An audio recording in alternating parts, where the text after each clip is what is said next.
बात नहीं होती। और जब हम एक छोटे शहर से बड़ी जगह जाते हैं तो सपनों की जब बुलंदियों को छूते हैं तो कई बार अच्छा भी लगता है, लेकिन एक पड़ाव ऐसा भी आता है जब हमें समझाने वाला कोई नहीं होता और वो वक्त होता है जब हमारे खुद के हाथ पैर डगमगा जाते हैं। बहराइच टू बहरेन का सफर तय करने वाली एक शख्स इस वक्त हमारे साथ मौजूद हैं। क्या कुछ उनके साथ हुआ मैं बताऊं, लेकिन क्योंकि अब ये शख्स हमारे साथ मौजूद है तो मैं चाहूंगी कि इनकी कहानी इन्हीं की जुबानी सुनी जाए। तो मैं बहराइच की रहने वाली हूँ, बट मेरी जॉब बहरीन में है। जो अभी जुलाई में मेरी कॉन्ट्रैक्ट ख़त्म होने वाला, बट जो भी कुछ हुआ वो ये सब बहरीन में ही हुआ है। मैं तो जान लेते हैं सबसे पहले क्या कुछ हुआ बहराइच से बहरीन तक का सफ़र, और उसमें आपके पास खट्टी मीठी यादें। लेकिन इस बार जब आप वापस लखनऊ आई हैं, इंडिया आई हैं, तो मेरे ख्याल से ये यादें कुछ कड़वी हो चुकी हैं। यस, क्योंकि मैं ऑलमोस्ट 6 से 7 साल बाद इंडिया आई, और यहाँ पे अच्छे से तो नहीं आई, क्योंकि आई तो धोखे से और गलत तरीके से, और अभी यहाँ तक जो कुछ भी हो रहा है वो आप सब लोग देख ही रहे हैं। केस में पढ़ना, पुलिस में पढ़ना, इस तरीके से धक्के खाना। अंकुरिता, क्या एज होगी तुम्हारी? 27। अभी मैं 27 की हुई हूँ। 27 की हो गई तो ख्वाब देखना अच्छी बात है, लेकिन जब आप इंडिया से बहरीन गई तो सपने अलाउ कर दिया था, जॉब लग गई थी, या पूरे जो सपने हैं वो वहीं जाके देखें? सबसे पहले तो मुझे ये बताओ, बनना क्या था, क्या एक फोकस था जीवन में? मैम, पहले मैं एयर हॉस्टेस थी, और कौन से एयरलाइंस में? एयर इंडिया में ही थी मैं। अच्छा। और कोविड के बाद में हमारी जॉब्स का प्रॉब्लम हुआ था। फिर उसके बाद में क्योंकि मेरी कुछ मेडिकल कंडीशंस भी ठीक नहीं थी, तो मैं जॉब कंटिन्यू नहीं कर सकी। और मैं वापस से क्योंकि हम इवेंट मतलब हम उसके बाद सिर्फ या तो इवेंट्स में जा काम कर सकते, हॉस्पिटैलिटी रिलेटेड ही काम कर सकते हैं। तो मैंने कुछ रेस्टोरेंट बार्स में काम किया दुबई में। ऑलमोस्ट 6 से 7 साल में दुबई में रही, जिसमें कंस्ट्रक्शन कंपनी में भी मेरा एज अ परचेज ऑफिसर काम किया। इतना ज़्यादा काम करने की क्या ज़रूरत थी? सबसे पहले मुझे बताएं, आपके पेरेंट्स क्या करते हैं? क्या हालत घर की कंडीशंस काफ़ी बुरी थी जो आपको इतना दूर जाना पड़ा, 7 समुंदर पार काम करने के लिए, 2 पैसे कमाने के लिए? मैम, मैं मिडिल क्लास फैमिली से हूँ। मेरे पापा एक लेखपाल हैं जो अभी भी कानूनगो पे प्रमोट हुए हैं, बट मेरी मदर हाउसवाइफ थी उस टाइम पर, और मेरे 2 भाई जो थे वो दोनों पढ़ रहे थे। तो जैसे कि पढ़ाई के बाद में करियर स्टार्ट होता है, तो हम धीरे धीरे धीरे धीरे वन बाय वन आगे ही जा रहे होते हैं। तो मेरी फैमिली ऑलरेडी जानती थी इस बात को कि मुझे पढ़ने के बाद आगे जॉब्स करनी है, जॉब्स के बाद शादी करनी है, शादी के बाद जैसे एक नॉर्मल लड़की का होता है। तो ऐसी कोई बिल्कुल मैं गरीब नहीं थी कि पैसों की प्रॉब्लम थी, बट ऐसा था कि अगर 2 से 4 हो रहा है तो कोई प्रॉब्लम भी नहीं है। तो बस मैं अपना जॉब करती थी, कुछ सेव करती थी, कुछ एंजॉय करती थी, और अपना घर में भी सपोर्ट चल रहा था। पूरा फैमिली का सपोर्ट था कि आप दूर जा कर के जॉब करें? हाँ, पूरी फैमिली का सपोर्ट था। हालांकि उस जब मैं इस्टेब्लिश हो गई दुबई में, तो मैं अपने भाई को भी लेकर गई, और मैं अपनी मदर को भी लेके गई वहाँ पे। मदर को भी एक छोटी सी नौकरी वहाँ पे लग गई थी, तो अपना जॉब भी करती थी, और मेरा फ्लैट का बिजनेस था। मैं फ्लैट्स रेंट पे लेकर और उसको पीजी बनाकर रेंट आउट करती थी। ये मेरा पार्ट टाइम बिजनेस था। उसके अलावा मैं पीआर का भी काम करती थी, कभी कभी कंस्ट्रक्शन कंपनीज के लिए परचेज ऑफिसर का भी काम करती थी, और साथ में जो मेरा फिक्स जॉब था वो जॉब भी साथ साथ चल रहा था। वो अलसरीम बिजनेस सर्विसेज के लिए, वहाँ पे भी वीज़ा सर्विसेज के लिए ही मैं काम करती थी। तो ये जॉब मेरी, इसमें 3-4 काम साथ साथ चल रहे होते थे इसके बीच में। तो उसके बाद आप बहरीन पहुंची, वहाँ पर क्या काम था और क्या कुछ हुआ? बहरीन में मेरा जाने का मकसद एक ही था, क्योंकि मेरा यूएस का एक फ़ाइल ओपन हो रखा था, और उसकी फेब में डेट थी। बहुत सारे चांसेस थे कि शायद रिजेक्शन मिल जाए, बिकॉज मेरे स्टेटमेंट्स ठीक नहीं थे। किस चीज़ की फाइल, कैसे स्टेटमेंट, अगर आप बताना चाहें तो? हाँ, मेरा यूएस वीज़ा जाने की मतलब 10 इयर्स का मुझे टूरिस्ट वीज़ा चाहिए था, और उसके लिए मैंने फ़ाइल अपनी ओपन कराई थी दुबई में, जिसकी डेट मुझे मिली थी फ़ैब में। अब क्योंकि दुबई में 1.5 साल 2-2 साल की लाइनिंग होती है, आपको वेट करना पड़ता है। और बहरीन और कुवैत ही एक ऐसी कंट्री है जहाँ पर आपको 3 महीने में डेट मिल जाती है। तो मैं बस अपने एक ऑप्शन, अल्टरनेटिव ऑप्शन की वजह से बहरीन गई थी, और मैंने मेरे ही जॉब जो मैं दुबई में कर रही थी उसी उसी तरह की दूसरी जॉब मैंने यहाँ ले ली थी। तो मैं जॉब के साथ साथ मेरी पूरी प्लानिंग थी कि स्टेटमेंट्स अपना बनाकर जॉब करके यहाँ से प्रॉपर अपना फाइलिंग करके, और मुझे यूएस से या लग्जमबर्ग, 2 जगह में से कहीं भी निकल जाना है। और फिर वहाँ पर जॉब अपॉर्चुनिटीज़ मुझे मिल रही थी। अगर अच्छी अपॉर्चुनिटीज़ मिल जाती है तो आगे का देखेंगे। तो यही मेरे प्लान्स थे। तो इन भाई साहब, क्या नाम था, क्या बताया आपने मुझे, क्या नाम था जिनसे आप बता रही थी? सैफुद्दीन। सैफुद्दीन, उनसे मुलाकात कब और कैसे हुई? ये मेरे वीज़ा सर्विसेज में क्लाइंट्स में से एक क्लाइंट थे।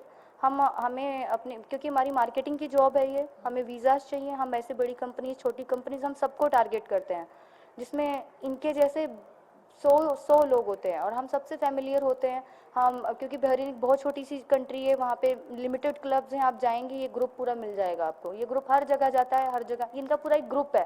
तो आपने काफ़ी इस चीज़ में ऑप्टेड हैं, आपको पता है इसमें कैसे कैसे लोग होते हैं, कैसे क्लाइंट्स होते हैं, तो इस शख्स के साथ कितना ज़्यादा ऐसे कंफर्टेबल कैसे हो गई, आराम से चिल आउट कैसे करने लग गई, इसमें कैसे लगा? जबकि मेरे ख्याल से इनकी उम्र भी जो आप बता रही हैं वो लगभग he is 45 plus.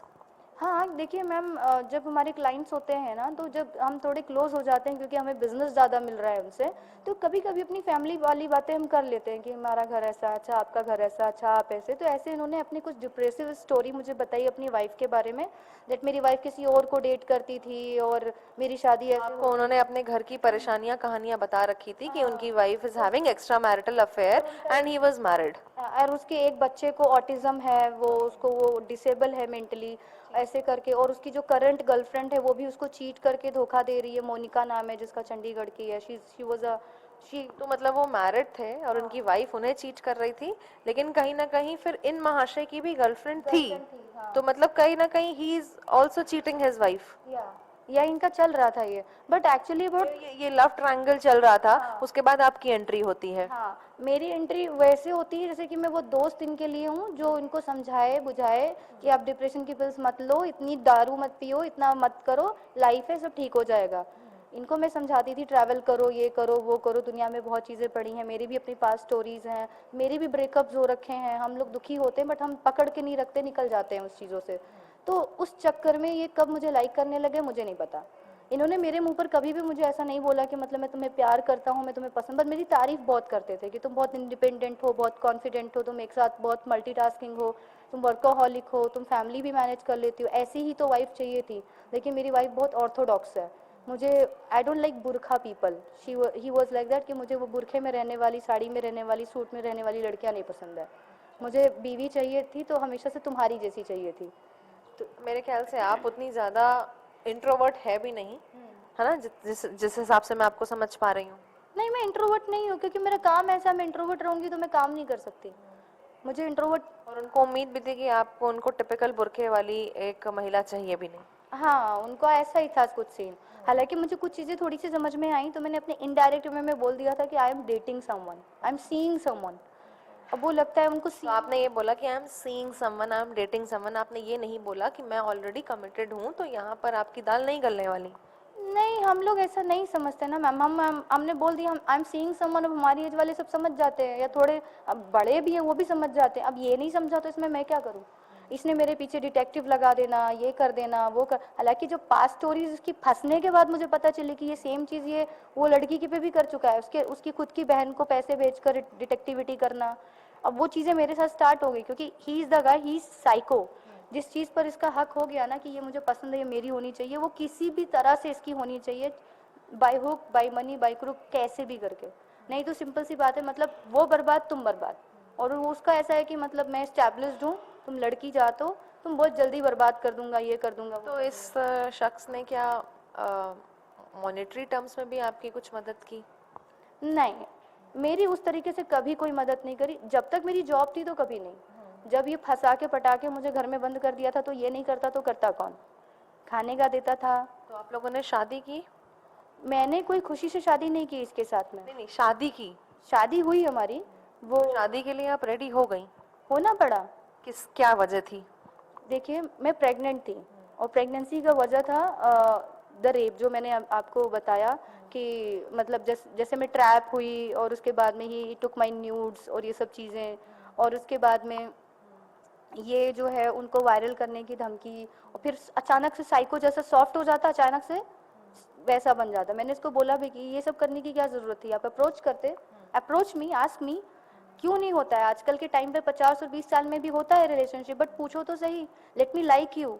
You can not just pressurise me to love you like that. I mean मेरी पूरी लाइफ तो पड़ी जो है। सबसे टाइम पहले आप जो बता रहे हैं मुझे, he tried to rape you, तो वो आपके कंसेंट के बिना था, बिकॉज एक्चुअली रेप हम उसे ही बोलते हैं जब कंसेंट नहीं होता है। हाँ मैम देखिए, रेप का मतलब बिल्कुल भी नहीं है कि मतलब आप फट फट गए हो, आप वो हो गए हो। रेप यही है कि मतलब आप बिना मर्जी के किसी के ब्लैकमेल कर करके, वो डरती हूँ मैं कि मेरे घर पे ना पता चल जाए। मैं यूपी से हूँ, अलग ही तरह का माहौल, आप जानते हो कैसा है यहाँ का। क्योंकि आप घर पे ना हो जाए इसके लिए डर रही हैं, लेकिन आज जब ये स्टोरी आपके वो तमाम लोग देखेंगे, उनको पता चलेगा, they are very well aware कि क्या कुछ हुआ है आपके साथ। हाँ क्योंकि अब अभी अभी फैमिली क्या करे, मुझे नहीं पता था मेरी फैमिली कितनी स्ट्रांग है, बट धीरे धीरे जब उनको सब पता चल रहा है, अब साथ दे रहे, रो रहे, बीमार हो रहे, बट साथ दे रहे, तो अब हमारे पास फाइट करने के अलावा कोई ऑप्शन भी नहीं बचा हुआ है। तो जब ऐसा सब कुछ हुआ था, तो क्या he when he actually tried to rape you, तो कुछ ऐसी चीज़ खिला देना, ऐसी चीज़ कुछ पिला देना, और उसके बाद क्योंकि आपने बताया कि उसने अनवांटेड फोटोज और वीडियोस भी लिए थे।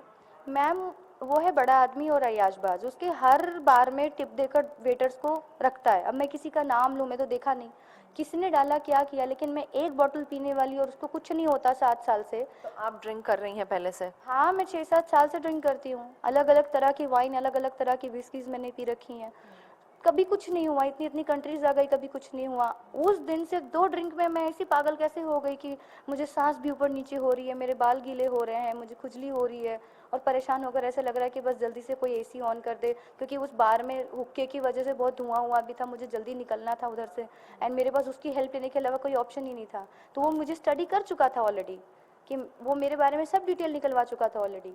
वो जान गया था कि यही एक सिचुएशन है जिसमें मैं डालकर इसको मैं किसी तरीके से बस मूवी सीन आप समझ लो कि पाने के लिए। कि मतलब मूवी चल रही है। हाँ। तो आप उसके घर कितने, शादी शादी को कितना समय हुआ?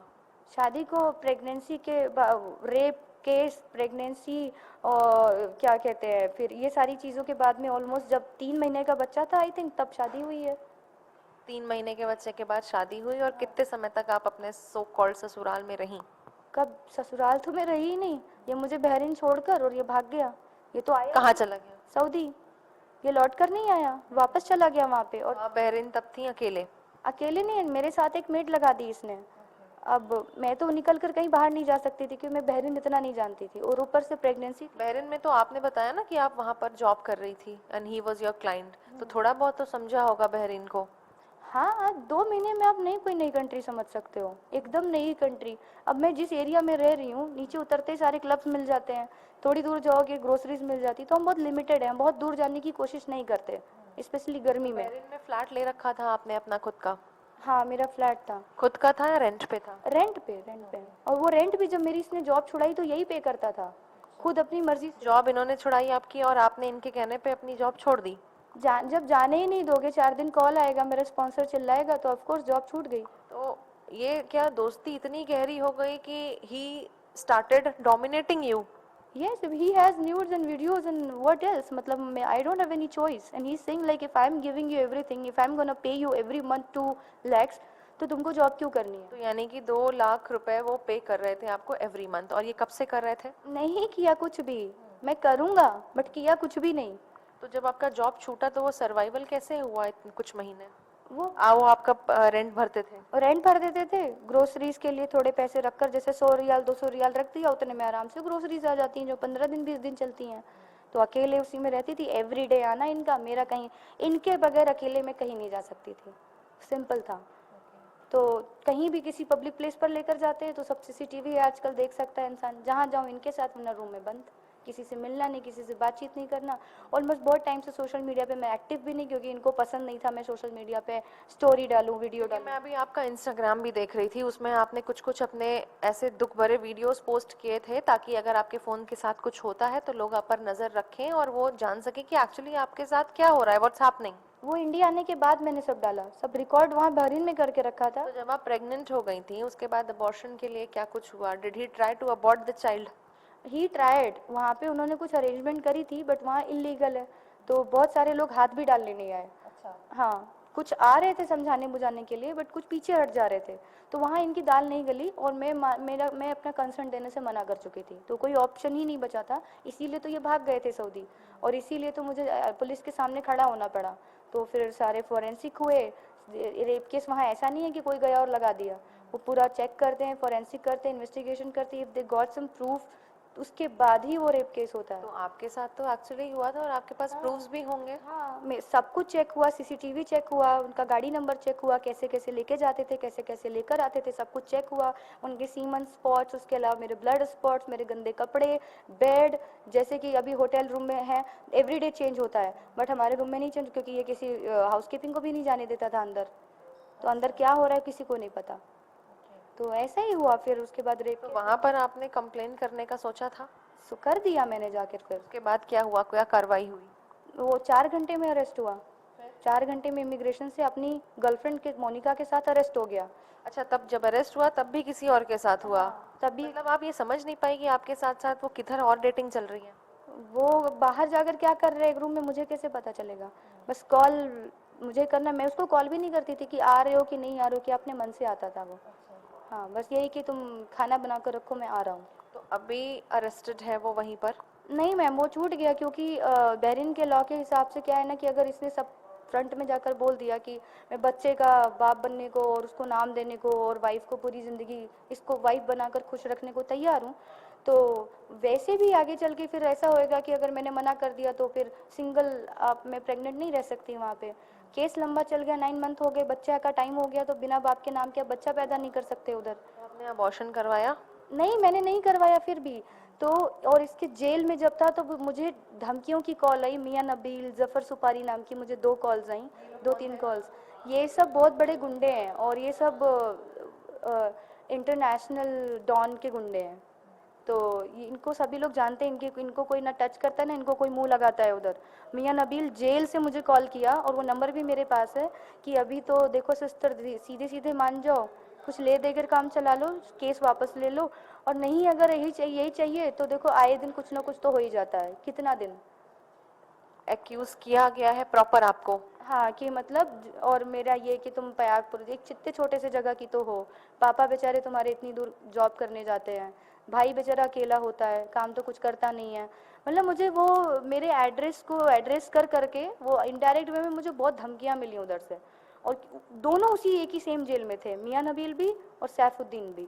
तो उस जेल से मुझे धमकी आती थी कि ऐसा ऐसा ऐसा ऐसा।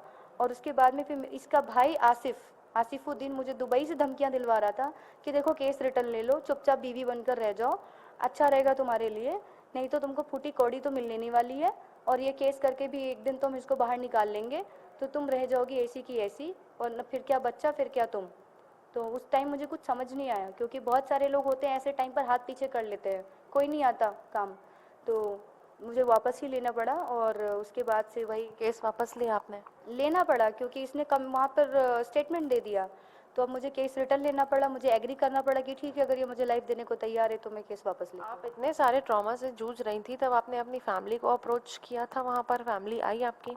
मैंने फैमिली में मेरे भाई को अप्रोच किया, बट ये सारे सब सुनकर ये गुस्सा हो गया, ये लाइक कि मतलब आप जानते हो ना कि एक बहन ये क्या कर बैठी तुम, ये क्या है, जैसे आज कुछ लोग जो नहीं जानते कि मैंने जानबूझकर नहीं किया, गलती से सब फंस गई हूँ, तो पहले ये भी नहीं समझे, पहले इन्होंने भी मुझे एक्यूज़ किया, ब्लेम किया, तुम ऐसी ज़िंदगी में घर वापस मत आना, ये मत करना, वो मत करना।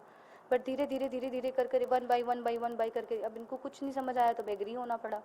क्योंकि आप ब्राह्मण हैं, है ना, शर्मा, तो क्या आपसे ये भी वहाँ पर बनाया गया था जोर कि आप इस्लाम को कबूल करें? मैम अगर आपने हाँ कर दिया कि शादी करनी है, चलो अब तो बिना हिंदू हो तो मुसलमान बनकर ही शादी करनी तो पड़ेगी। आपने वो धर्म कबूल कर लिया था? पहले तो मैंने कहा कि हम मतलब हम डायरेक्ट एम्बेसी से शादी करते हैं, धर्म कबूल करने का ज़रूरत ही नहीं है, नहीं चलो इंडिया चल के शादी करते, शादी करनी है ना आपको मुझसे, इंडिया करके करते हैं, वहाँ तो नहीं है एक्सचेंज वेंज कराते, आप क्रिश्चियन हो आप जिससे मर्जी शादी कर लो, आप हिंदू हो जिससे मर्जी शादी कर लो। अब हिंदू हम हैं, अगर हम किसी मुस्लिम लड़की से शादी कर रहे हैं तो उसको हम थोड़ी ना हिंदू बनाकर करेंगे, जैसी हो वैसे कर लो। बट इनका क्या फॉर्मेट है, पहले इस्लाम कबूल करो, प्रॉपर तुम फॉलो करने लग जाओ, ये करने लग जाओ, शादी तभी होती है, नहीं तो शादी की डेट आ जाएगी, बंदा मुंह पर मना कर देगा, आप फिर अकेले पड़ गए, कुछ नहीं हो उसके बाद में। तो ऐसी चीज़ें, अब मैंने ये चीज़ें अपने भाई से शेयर करी थी कि ऐसा ऐसा ऐसा ऐसा है, इसने गुस्से में कह दिया तुम्हारा जो मन करता है जाओ करो, अब हमारी तो तुमने ऐसी तैसी करा दी है, अच्छा रहेगा कि विदेश की चीज़ विदेश में रखो, घर तक नहीं आनी चाहिए, तो कोई ऑप्शन नहीं मेरे पास बचा। कितने भाई बहन हैं आप लोग? 2 मेरे छोटे भाई हैं, मेरी मम्मी है, पापा बस। तो अंकित आपसे बड़े हैं? छोटे हैं। तो देखिए, जिस तरीके से हम अंकुरिता की कहानी सुन रहे हैं, जिस तरीके से वो बात बता रही हैं, इसी बीच उनके भाई अंकित भी हमारे बीच मौजूद हैं, उनसे भी थोड़ा बात कर लेते हैं। अंकित, जिस तरीके से आपकी बहन बता रही हैं कि जब आप उन्होंने दुखी हालत में आपको अप्रोच किया, तो सबसे पहले आपने उनको ही अक्यूज़ कर दिया? एक्चुअली मैम उस टाइम मुझे कुछ समझ में नहीं आ रहा था, क्योंकि मुझे अपनी फैमिली देखनी है, अपना माहौल देखना है। मुझे लगा तो कुछ है प्रॉब्लम, लेकिन मैम अब उस टाइम में अचानक से ऐसा ऐसा कुछ भी हुआ, मुझे कुछ भी हालात समझ में नहीं आ रहे थे। मुझे इनको डांटना पड़ा, बोलना पड़ा, उसके लिए मुझे बाद में बहुत खेद भी हुआ, बहुत बुरा भी लगा, लेकिन मैम उस टाइम मेरे पास ऑप्शन ही नहीं था। जी। तो क्या कुछ बताया था अंकुरिता ने वहाँ से? कुछ इंसिडेंट अपने बताए कि ऐसा ऐसा मेरे साथ हुआ है, और बहुत ज़्यादा नहीं बता रहे थे क्योंकि इनकी कुछ कंडीशन भी ठीक नहीं थी, और मुझे थोड़ा सा लगा कि ये प्रॉब्लम में है। तो इनके अबॉर्शन के बारे में पता था आपको? नहीं, वो तो बाद में पता चला। एक्चुअली में ये सब हुआ था, एक्चुअली में हमने भी यही बोला कि भाई तुम्हारी लाइफ है, तुम जानो, जब ऐसा करने से पहले नहीं सोचा तो अब क्यों हमसे कह रहे हो। लेकिन वो सब हमारा गुस्सा था, ऐसा नहीं था। देखिए, हम जिस फैमिली से बिलोंग करते हैं, जिस धर्म से, थोड़ा होता है ऐसा। लेकिन मैम बाद में मुझे ऐसा लगा कि प्रॉब्लम में है, लेकिन मैं कुछ, मेरे समझ लीजिए इतनी मजबूरी थी, मैं कुछ भी कर नहीं कर सकता जब था। आपकी बहन 7 समंदर पार थी, तो रोज बात करते थे, उसका हाल चाल लेते थे, किस हालात में है, क्या है, लाइफ अच्छी चल रही है, नौकरी अच्छी चल रही है, पैसे की प्रॉब्लम तो नहीं? देखिए मैम, इधर बहुत कम बात होती थी, क्योंकि मैं भी थोड़ा अपने काम में व्यस्त रहता था बहुत ज़्यादा, क्योंकि टाइमिंग का बहुत फ़र्क रहता था। मेरा जो थोड़ा बहुत काम रहता था घर का, उसके हिसाब से मेरी बात जल्दी हो नहीं पाती थी। क्या करते हो? मैम, मैं तो ऐसे दुबई में जॉब करता हूँ, मेरा कुछ प्राइवेट काम भी रहता है, और घर पे भी मैं छोटी मोटी जॉब अपना इधर उधर करता रहता हूँ। और मैम घर का मेरा कुछ इंटीरियर का काम भी चल रहा था साथ ही में, सारी जिम्मेदारी मेरे ऊपर थी। तो दुबई में रहकर ये सब मैनेज हो जाता था? नहीं मैम, दुबई से इस बीच में आया था, मेरा वीज़ा हो गया था एक्सपायर।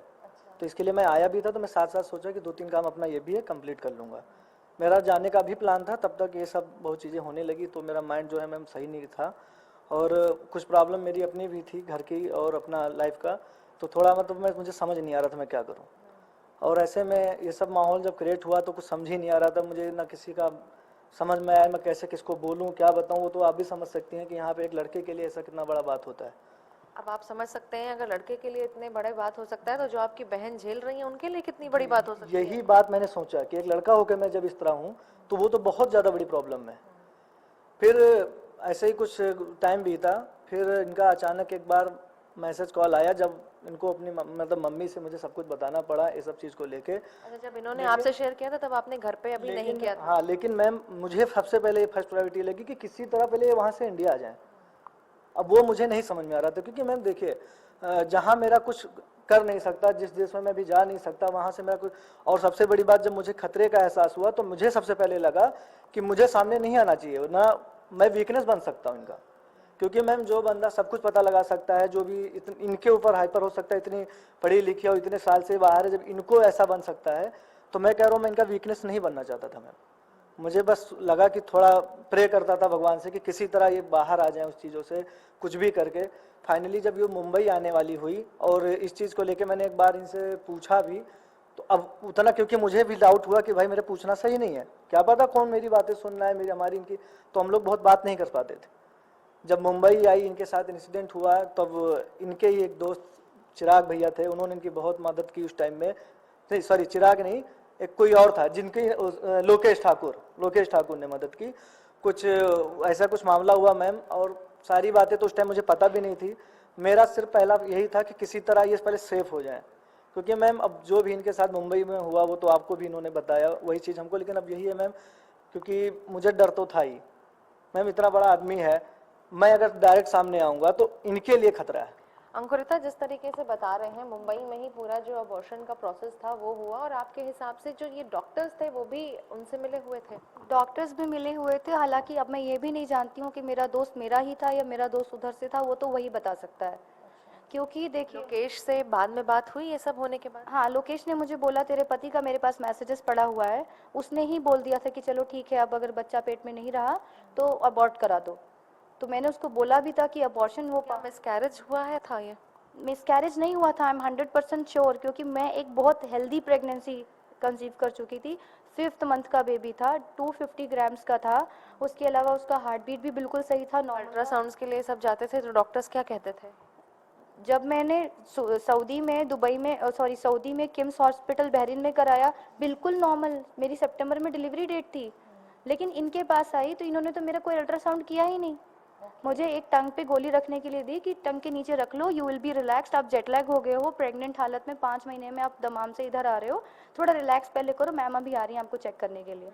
मैम तो 2-3 घंटे बाद आई, बट गोली लेने के 1 घंटे में ही मेरा पीरियड्स टाइप का क्रैम्प शुरू हो चुका था धीरे धीरे धीरे, and some liquid has started coming out from my inner part.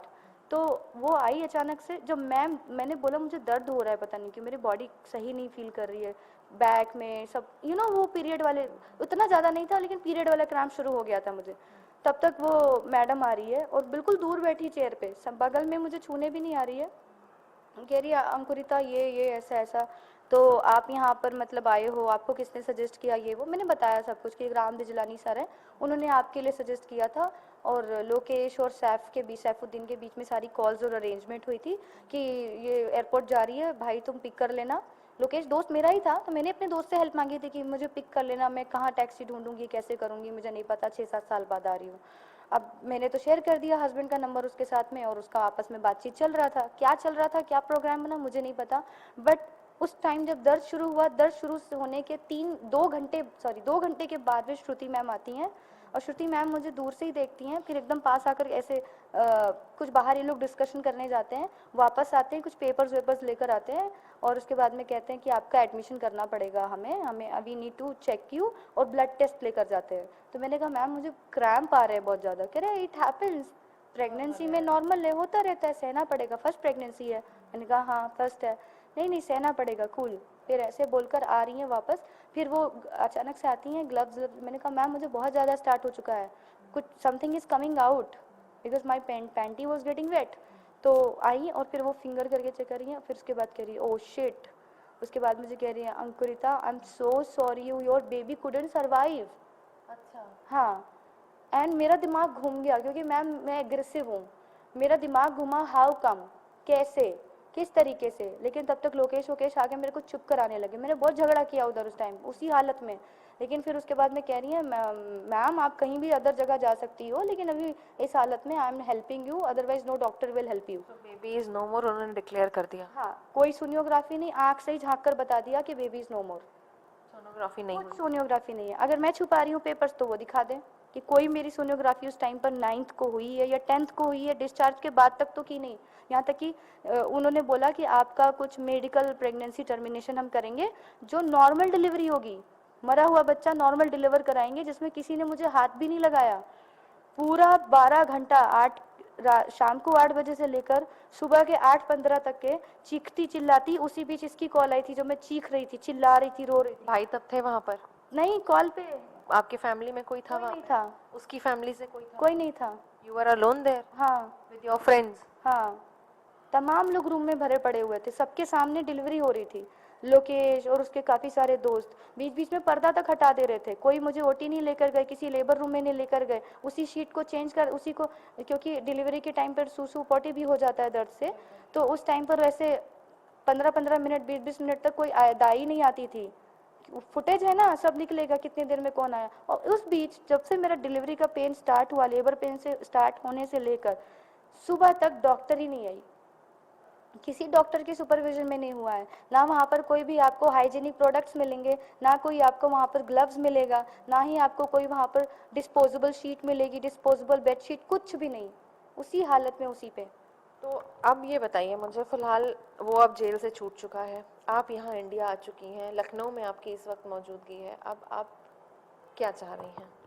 Ma'am मुझे ये सारे लोग अंदर चाहिए। पहली चीज़ तो देखिए, इलीगल अबॉर्शन मेरा किसी ने कंसेंट नहीं लिया, सब झूठ है, फ्रेब है, मेरे पास वीडियो ऑडियो प्रूफ्स है, पेपर्स हैं, आप सब चेक कर लेना, पहली चीज़। दूसरी चीज़ कि मेरे अंदर पार्टिकल्स रह गए थे, ओके, वो उसको प्रूफ करने के लिए 3 और हॉस्पिटल्स के, धीरू भाई अंबानी है, अंबानी हॉस्पिटल का मेरे पास सोनियोग्राफी रिपोर्ट पड़ा हुआ है, डॉक्टर शिल्पा जैन का पड़ा है, डॉक्टर ज्योत्सना पटेल, 3 अलग एडवाइजर्स मैंने लिए ये जानने के लिए, क्योंकि मैं बिलीव नहीं कर पा रही थी इन लोगों ने ऐसा कर दिया। मैंने अलग से सारे टेस्ट अपने पैसे खर्च कर करके कराए, सब टेस्ट मैंने सब रखा हुआ है, बिल्स हैं आपके पास? सारे बिल्स नहीं, पूरी फाइल है मेरे पास। लाई हैं? हाँ, मैं सारी फाइल्स लाई हूँ जिसमें प्रॉपर उसमें लिखा हुआ है 9th को मुझे इन लोगों ने डिस्चार्ज कर दिया, 10th को जाकर ही मैंने कराया, किसी तरीके से किस तरीके से उस हालत में अकेले, आई वॉज ब्लीडिंग, मैं चलने की हालत में नहीं थी, फिर भी पहुंच के वहाँ पे मैंने अपना टेस्ट कराया। फिर शिल्पा मैडम ने हेल्प करी अपनी अपनी अपनी कोलीग से, मुझे किसी तरीके से अल्ट्रासाउंड करवाकर मुझे बोला कि डीएनसी ज़रूरत है, बट इस हालत में हम डीएनसी नहीं कर सकते। उसमें साफ साफ लिखा हुआ है कि some particles are still there and DNC needed करके उसमें है, आप पढ़ लोगे, उसमें लिखा हुआ है मेरी रिपोर्ट्स में। उसके बाद थर्ड ओपिनियन लेने के लिए मैं गई ज्योत्सना पटेल के पास, उन्होंने भी यही बोला thick line is there and particles are there, बस सेम, ये किसी और डॉक्टर का केस है, हम ऐसे हाथ नहीं लगा सकते। इन दी एंड जब मेरी हालत बहुत बुरी हो गई तब जाकर इसने मुझे अंबानी हॉस्पिटल, जबकि वहाँ भेजना नहीं चाह रहा था, या किसी अलग हॉस्पिटल में। बिल्स के पैसे किसने दिए? 2 बिल्स के मैंने दिए हैं, अंबानी जब मेरी हालत बहुत ख़राब हो गई थी तो इसने दिए, एक बिल का पैसा दिया? 1 बिल का उसने दिया, और बाकी सावला हॉस्पिटल का सारा खर्चा उसने दिया है। तो अब आपकी जॉब नहीं रही वहाँ पे? कुछ भी नहीं है मेरे पास। अब लखनऊ आकर के अब क्या आगे क्या प्लान्स हैं? एक तो आपकी चलिए अपील है कि आप सबको अंदर जाती हैं, और अब अभी अभी मेरे सारा सर्टिफिकेट सब कुछ तो मेरा भरीन में इसके अंडर में। कैसे आएगा वापस? वो जब केस है एम्बेसी के थ्रू, कुछ हम हेल्प मांगेंगे, मेन आपके डॉक्यूमेंट्स वही हैं? सब कुछ वहीं पर है मेरा, कपड़े वगैरह सब वही हैं? सारी मेरी बिलोंगिंग्स उधर है। किस उसी रेंटेड रूम में? रेंटेड रूम, मेरा एक कैट है सर्किट, वो भी उधर है, और एक मेड है वो भी उधर ही है। उसका नंबर है? हाँ नंबर है मेरे पास। बात हुई? उसने उसकी मेरी अभी तक कोई बातचीत ऐसी हो नहीं पाई, उसने ब्लॉक करके रखा हुआ है। आपको ब्लॉक किया है? हाँ। तो कह सकते हैं मेड भी मिली हुई है? मैं कुछ नहीं कह सकती, जिस तरह की उनकी ट्रीटमेंट मेरे साथ, जबकि वहाँ मुझे बड़ा हेल्प आउट किया उन्होंने, बहुत साथ दिया, अब मिल गई तो मुझे नहीं पता। देखिए अंकुरिता जिस तरीके से हमें अपनी आप बीती सुना रही हैं, सबसे पहले आपको बता दूं कि ये पहला केस नहीं है, हम तमाम ऐसे केस सुनते आए हैं, देखते आए हैं, पढ़ते आए हैं। तो सपने देखना कोई गलत बात नहीं है, और अगर हम एक छोटे टाउन से 7 समंदर जाते हैं अपने सपने संजोए हुए हो, जो देखे हुए उसको सच करने के लिए, तो सपने ज़रूर देखें लेकिन सतर्कता ज़रूर बरतें। और जिस तरीके से अंकुरिता हमें अपनी चीज़ें बता रही हैं, इससे साफ जाहिर है कि अंकुरिता को जस्टिस की ज़रूरत है, और जिस तरीके से उनका भाई, उनकी फैमिली इन्वॉल्व हुए हैं अब इस केस में, और आगे क्या कुछ होता है। वो लड़का अभी फरार है? हाँ अभी वो गायब है। तो फिलहाल क्या नाम बताया था आपने? सैफुद्दीन, और उसकी पूरी फैमिली जो वहाँ जाने के बाद में भी मारपीट वारपीट हुई।